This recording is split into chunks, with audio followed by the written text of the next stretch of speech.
Our faith preach tolerance. Our faith preach something towards behave towards your neighbor as yourself, something to that extent. So if we will go from that basis, I think I don't have to tell someone what their faith is saying.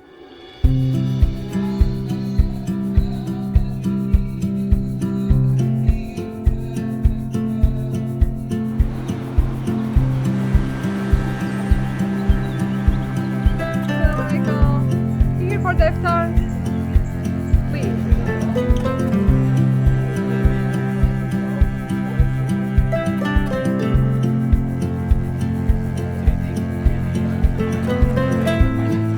Because I come from a mixed faith family. I am the only Muslim in my family, so I'm used to my family participating during Ramadan for me. They cook for me. For us, it's not just tolerance, it's love. Love is the driving force for us.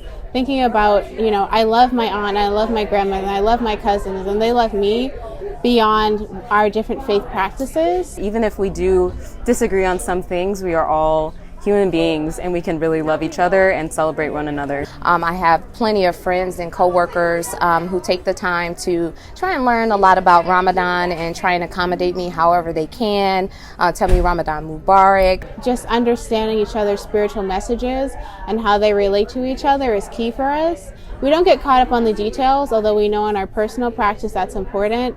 But I can listen to my grandmother, she's one of the lead mothers in her church. And so for me to witness her and her role there, it's powerful, it's empowering for me as a Muslim woman as well.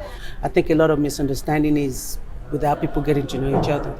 And when we don't know, we make it up or we believe what other people tell us. We're seeing constant negative propaganda about Muslims and Islam. We're running out of words what to say, because how many times can you stand shoulder to shoulder and say, enough is enough. This is not what we are standing for. This is not what our faiths and religions are all about. We all need to follow our own true faiths and religions. Some of us are afraid because of the fear that we've faced, seeing what's happening with other communities, but we can't let that stop us. And I think fear keeps us from just even having everyday conversations with people. So coming together in a setting like this actually get us face to face with the other that we don't know, and it's demystify everything and put a face behind all that. So it's very important. So I think it's finding some element to connect with each other over.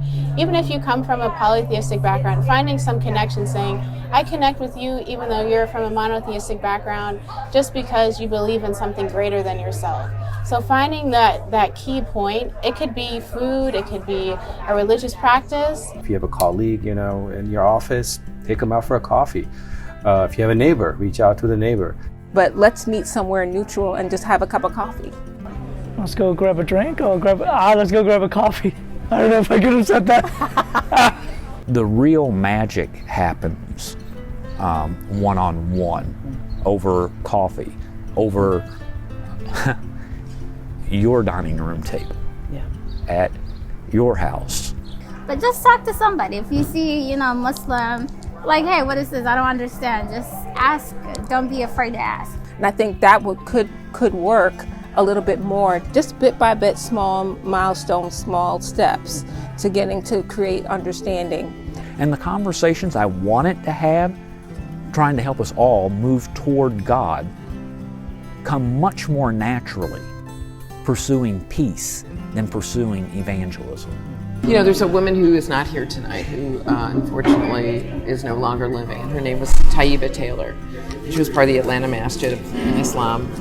And one time we were traveling together as part of a world trip, pilgrim's trip. And I'll never forget, I think we were sitting in Aqaba having coffee together. And I said something about her beauty. And she said, I am merely a reflection of you, my sister. In the United States, I think that people need to sit down and listen to Muslims and to really, people, non-Muslim faith, non-Muslim communities really need to have a dialogue. Dialogue, not just sitting down and having a kumbaya lunch and dinner and just, having falafel and hummus and apple pie. Change can happen at the grassroots level. people need to come, people of all backgrounds need to come together and stay united.